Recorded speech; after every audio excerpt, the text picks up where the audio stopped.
लो अम्मा, खाना बन गया, चलो उठो अब। अरे लल्ला, कितना परेशान हो रहा है तू। इसमें परेशानी की क्या बात है अम्मा, सारी उम्र तुमने मेरा ख्याल रखा और अब जब मेरी बारी आई है तो मैं परेशान कैसे हो सकता हूँ। नहीं मेरे बच्चे, एक तो मेरे इलाज में सब कुछ खर्च हो गया, ऊपर से तुझे हर समय मेरी सेवा करनी पड़ रही है।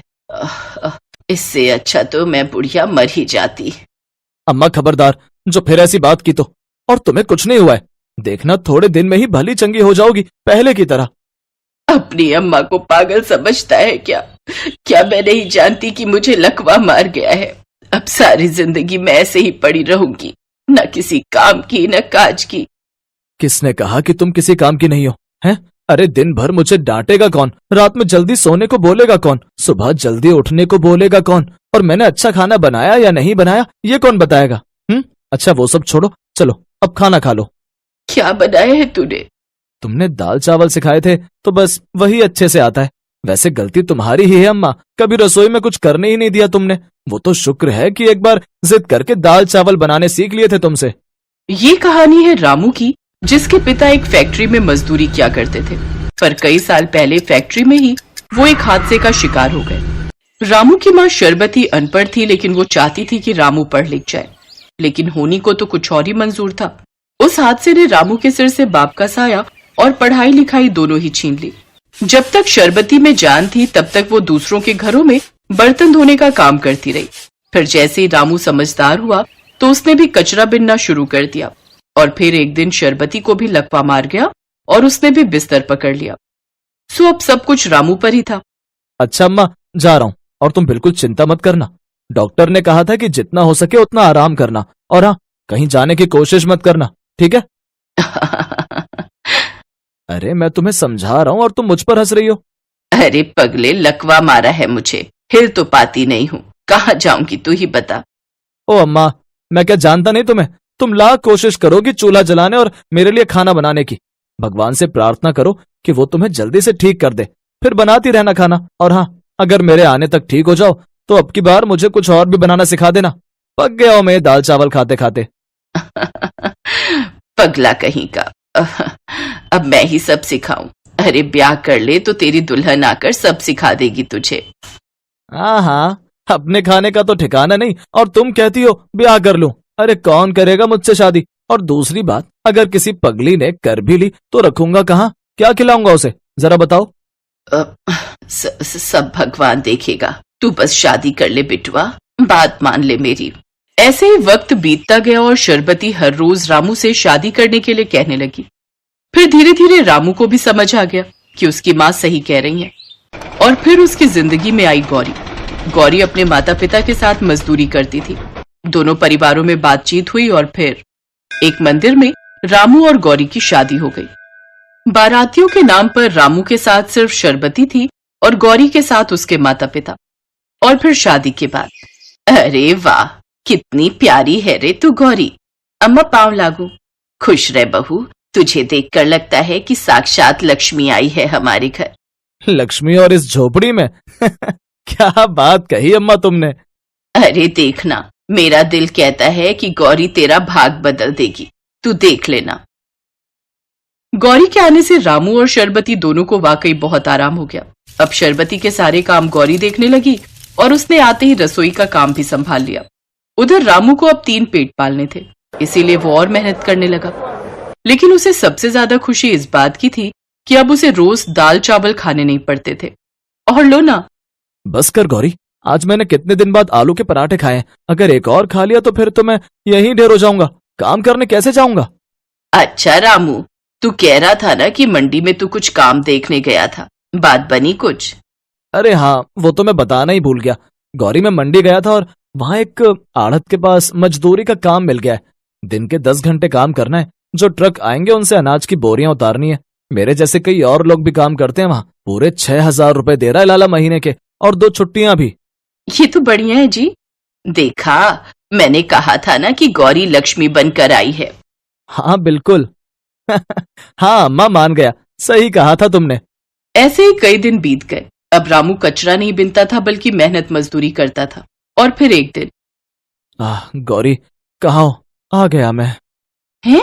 ये क्या हुआ? मिट्टी में लोट कहाँ लगा है?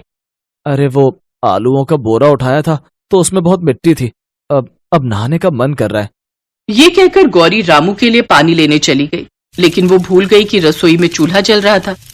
हवा के साथ चूल्हे में जल रही लकड़ी बाहर गिर गई, जिससे बगल में रखे कपड़े में आग पकड़ ली और फिर देखते ही देखते आग ने पूरी झोपड़ी को अपनी चपेट में ले लिया।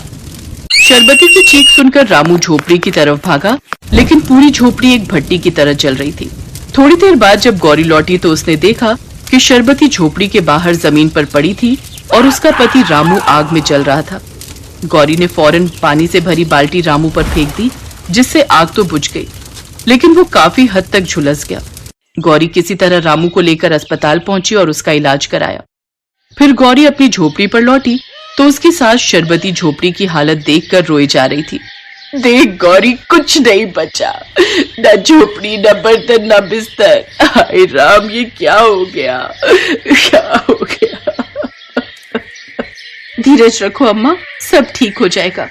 गौरी जली हुई झोपड़ी के पास गई। उसके अंदर रखे सारे बर्तन चटक चुके थे, सारे कपड़े जल गए थे और जो थोड़े बहुत पैसे उसने जोड़े थे वो भी जलकर राख हो चुके थे।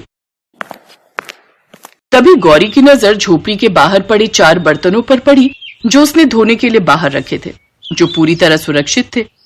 उनमें एक तवा था, एक गिलास, एक चम्मच और एक पलटा। हे भगवान, अब बस यही 4 बर्तन बचे हैं, मैं क्या करूं अब। ये सोचकर गौरी जोर जोर से रोने लगी। तभी शरबती ने उसे सहारा दिया। तू लक्ष्मी है, मुझे यकीन है तुझ पर, तू कुछ ना कुछ जरूर करेगी, ऐसे हार मत मान गौरी। शरबती की बातों से गौरी को कुछ राहत मिली और फिर उसे समझ आ गया कि अब सब कुछ उसे ही करना है। सास की जिम्मेदारी और पति के इलाज के साथ साथ घर का खर्च भी उसे ही चलाना था। वो ये सब सोचते हुए उन 4 बर्तनों को बड़े ध्यान से देख रही थी और कुछ सोच रही थी। मेरा पूरा घर जल गया, लेकिन यही 4 बर्तन क्यों बचे? जरूर ये भगवान का कुछ इशारा है। गौरी उन 4 बर्तनों को ध्यान से देखती रही और फिर उसे एक जबरदस्त आइडिया आया। गौरी ने सबसे पहले बाजार जाकर अपना मंगलसूत्र बेच दिया और उससे जो पैसे मिले उनसे थोड़ा बहुत राशन और फिर ढेर सारे अंडे खरीद लिए और फिर घर आकर मिट्टी से एक चूल्हा तैयार करने लगी।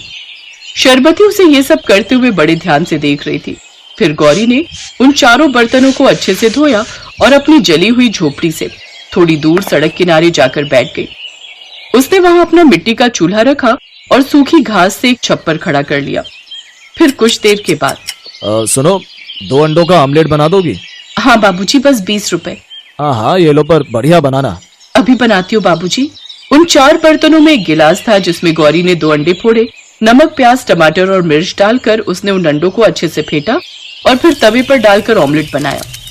पलटे से अच्छे से सेकने के बाद उसने ताजे पत्तों की पत्तल पर वो ऑमलेट उस आदमी को दिया, जिसे खाकर उस ग्राहक ने बहुत तारीफ की। वो खुशी खुशी वहां से चला गया और ये देखकर अब शरबती समझ गई कि उसकी बहू गौरी अपने ससुराल के उन्हीं 4 बर्तनों से अब कमाल करने वाली थी। गौरी को कई महीने लग गए। उन्हीं 4 बर्तनों से गौरी ने ऑमलेट बनाकर और बेचकर सबसे पहले गैस चूल्हा लिया और फिर एक बड़ा सा पतीला, जिसमें गौरी अब उबले अंडे भी बेचने लगी थी। और फिर कई महीनों के बाद गौरी, अम्मा ने बिल्कुल सच कहा था, तुम सच में लक्ष्मी हो। कमाल कर दिया तुमने। नहीं जी, ये मेरा नहीं बल्कि मेरे ससुराल के 4 बर्तनों का कमाल है, जिनके भरोसे मैं ये सब कुछ कर पाई। शिवानी, बस अब बहुत हो गया। अब मैं तुम्हारी एक नहीं सुनूंगा। इससे बेहतर रिश्ता फिर नहीं मिलेगा। और तुम एक बार लड़के से मिल तो लो, अगर पसंद ना आए तो हम जिद नहीं करेंगे। पापा, मैंने कहा ना मुझे अभी शादी नहीं करनी। अभी नहीं करने का क्या मतलब है बेटा? शादी के लिए यही सही उम्र होती है। अगर तुझे कोई लड़का पसंद है तो बोलना। हम नहीं माँ, ऐसी कोई बात नहीं है। अब अच्छा ठीक है, मुझे अपना प्रोजेक्ट पूरा करके आने दीजिए, फिर मिल लूंगी मैं जिससे भी आप कहेंगे। ये है शिवानी, जो अपने माता पिता की इकलौती बेटी है और शहर में बड़े ठाट बाट से रहती है। शिवानी के माँ बाप उसकी शादी करना चाहते हैं, लेकिन शिवानी इसके लिए तैयार नहीं है। वो बात को टालकर अपने कॉलेज प्रोजेक्ट के लिए निकल जाती है, जिसके लिए उसे अपनी टीम के साथ कुछ दिन एक पिछड़े गाँव में बिताने थे। वो जिस गांव में थी वहां बस कुछ दिन पहले ही बिजली की सप्लाई शुरू हुई थी। यही वजह थी कि यहाँ के लोग शहर के ऐशो आराम से पूरी तरह अनजान थे। भले ही इस गांव में शहर के ऐशो आराम ना हो, लेकिन फिर भी यहाँ कितना सुकून है। यहाँ की हवा से लेकर यहाँ के लोग कितने अच्छे हैं ना। सही बोला तूने, सच में शहर के शोर शराबे से दूर कितना अच्छा लग रहा है यहाँ। शिवानी और उसकी दोस्त बातें कर ही रही थी कि तभी शिवानी की नजर खेत में काम कर रहे एक लड़के पर पड़ी। अंजलि, उधर उधर देख तो जरा। ओह वाह, क्या बॉडी है उसकी, और मसल्स तो देख इसकी। ऐसी बॉडी तो कई साल जिम करने के बाद भी नहीं बना पाते शहर के लड़के। चल ना, बात करते हैं। अब नहीं, रहने देना। जिस लड़के के बारे में शिवानी और उसकी सहेली अंजलि बातें कर रही थी वो था इसी गांव का रहने वाला राघव, जो वाकई देखने में बहुत ही अच्छा था। उसकी कद काठी ऐसी थी कि कोई भी लड़की पहली ही नजर में उसे अपना दिल दे बैठे, और ऐसा ही हुआ था शिवानी के साथ। अंजलि के जोर देने पर वो भी उसके साथ राघव से बात करने पहुंची और फिर एक्सक्यूज मी, हाय, मेरा नाम अंजलि है और ये शिवानी। जी नमस्ते, हम राघव। बताओ क्या समस्या है? समस्या तो कुछ नहीं है, वो असल में शहर से जो टीम आई है ना, हम उसी के साथ आए हैं। आपका गांव घूमना चाहते हैं, आप घुमाएंगे हमें प्लीज? माफ कीजिए मैडम, हमें बहुत काम है, आप किसी और से पूछ लो। इतना कहकर राघव वापस अपने काम पर लग गया और शिवानी वहीं खड़ी उसे काफी देर तक देखती रही। उसे राघव पसंद आ गया था। उसके बाद वो हर दिन राघव को ढूंढी लेती और किसी न किसी बहाने से उससे बातें करने की कोशिश करती। राघव को भी जल्दी ही शिवानी के दिल का हाल समझ आ गया और फिर, देखो राघव, तुम चाहे जो कहो, मैंने तय कर लिया है, मैं अगर शादी करूंगी तो सिर्फ तुमसे। लेकिन मैडम, हम शहर नहीं आ सकते, यहाँ हमारा भरा पूरा परिवार है, हम को नहीं छोड़ सकते, चाहे जो हो जाए। तो तुमसे शहर आने को बोल ही कौन रहा है? और वैसे भी शादी के बाद लड़कियां ससुराल आकर रहती हैं, लड़के नहीं। मुझे तुम और तुम्हारा ये गांव बहुत भाग्य है। राघव, प्लीज मुझसे शादी कर लो, मैं यहाँ तुम्हारे साथ खुशी खुशी रहूंगी। शिवानी की ये बात राघव के दिल पर जा लगी। सच तो ये था कि उसे भी शिवानी पसंद थी, लेकिन अब जब शिवानी उसके खातिर शहर छोड़कर गांव में रहने को भी तैयार थी तो उससे भी ना नहीं बोला गया। शिवानी ने गांव से लौटकर अपने घर वालों को राघव के बारे में बताया। फिर काफी नानुकुर के बाद आखिरकार शिवानी के माता पिता को झुकना ही पड़ा और इस तरह शिवानी और राघव की शादी की तैयारियां शुरू हो गई। पापा, एसी बुक करने की कोई जरूरत नहीं है, वहाँ गांव में अभी लाइट के कनेक्शंस हुए हैं तो वोल्टेज इतने नहीं आते कि एसी चल सके। आप ऐसा कीजिए, एक अच्छा सा कूलर ही खरीद दीजिए, बस वही काफी होगा। और वैसे भी गांव में शहर से कम गर्मी होती है तो वहाँ कूलर ही बहुत है। शिवानी जानती थी कि गांव में उसकी जिंदगी आसान नहीं होगी, लेकिन फिर भी राघव के लिए वो अपने सारे ऐशो आराम छोड़ने को तैयार थी। जल्द ही शिवानी और राघव की शादी हो गई और शिवानी के साथ उसका कूलर भी उसके ससुराल आ गया। अरे ये का बला है भाई, देखो तो पहले कभी नहीं देखे। हवा डिब्बे वाला मशीन है बाबा, बिजली से चलत है यो। राघव का बड़ा परिवार था। उसके माता पिता, चाचा चाची और उसकी छोटी बहन सब साथ ही रहते थे। और फिर एक दिन, सुनो ना, अब काफी गर्मी होने लगी है, आप ये कूलर का कनेक्शन कर दो ना। हाँ, बस एक बार हम घर में बत्ती से कनेक्शन करवा ली हैं, तभी कूलर चल पाया है तुम्हार। अब ठीक है, कोई बात नहीं। अगले ही दिन राघव अपने घर में लाइट का कनेक्शन करवा लेता है और फिर बारी आती है कूलर को बिजली से जोड़ने की। राघव कूलर का कनेक्शन करने जा ही रहा होता है कि तभी उसकी माँ आकर उससे कहती है, अरे लल्ला, जो का कर रहे हो तुम? मायो कूलर को कनेक्शन कर रहा है, और का कनेक्शन जो का होता है? का कोई खाने की चीज है का? ना मेरी अम्मा, कनेक्शन को मतलब है कि हम जा कूलर को बत्ती से जोड़ के चलान जा रहे। अच्छा लल्ला, जो कूलर वही तो है जो गर्मी में ठंडी लाई दी है। हाँ अम्मा, यो भैया।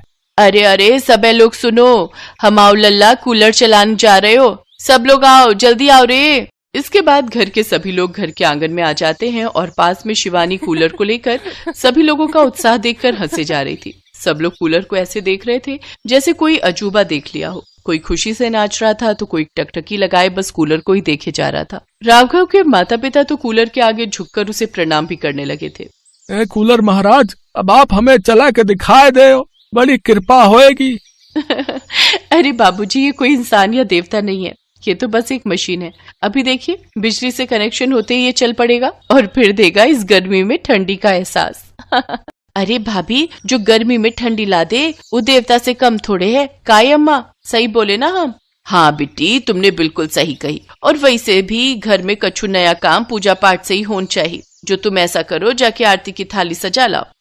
राघव की बहन जाकर तुरंत आरती की थाली सजा कर ले आई। असल में पूरे गांव में सिर्फ राघव का ही घर था जहां कूलर जैसी कोई चीज आई थी। तो सिर्फ घर वाले ही नहीं बल्कि गांव के लोग भी उत्सुकता से उस कूलर को चलते देखने वहां पहुंच गए थे और बड़ी ही बेसब्री से कूलर के चलने का इंतजार कर रहे थे।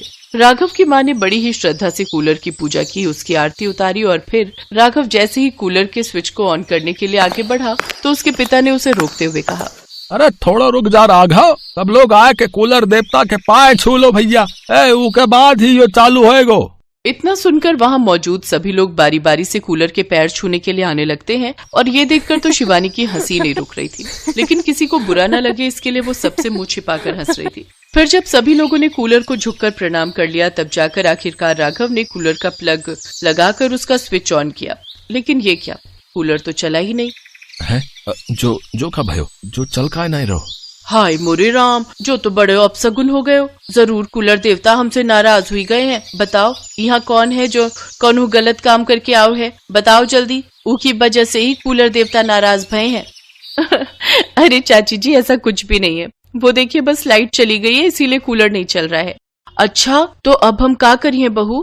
करना क्या है, थोड़ा सा बस इंतजार कीजिए, जैसे ही लाइट आएगी तो ये कूलर खुद ब खुद ही चलने लगेगा। शिवानी के ऐसा कहने के बाद पूरा परिवार और गांव के लोग भी कूलर को घूरने लगे। कोई वहां से हिलने को भी तैयार नहीं था, क्योंकि हर कोई बस एक बार उस कूलर को चलते हुए देखना चाहता था और उसकी ठंडी हवा को महसूस करना चाहता था। काफी घंटों के बाद सबका ये इंतजार आखिरकार खत्म हुआ जब बिजली आ गई। बिजली के आते ही कूलर तेज आवाज के साथ चल उठा और कूलर को चलते देख सभी लोग पहले तो चौंके, लेकिन फिर उसकी ठंडी हवा को महसूस कर खुशी से नाचने लगे। सबको इतना खुश देखकर शिवानी को भी खुशी हुई। भले ही उसका ससुराल गरीब और पिछड़ा हुआ था, लेकिन एक छोटी सी चीज में खुशियाँ कैसे ढूंढनी है ये शिवानी ने यहीं आकर सीखा था। उसने मन ही मन ठान लिया था कि वो अब राघव के साथ मिलकर न सिर्फ अपने ससुराल बल्कि पूरे गाँव को ऐसी कई खुशियाँ लाकर देगी।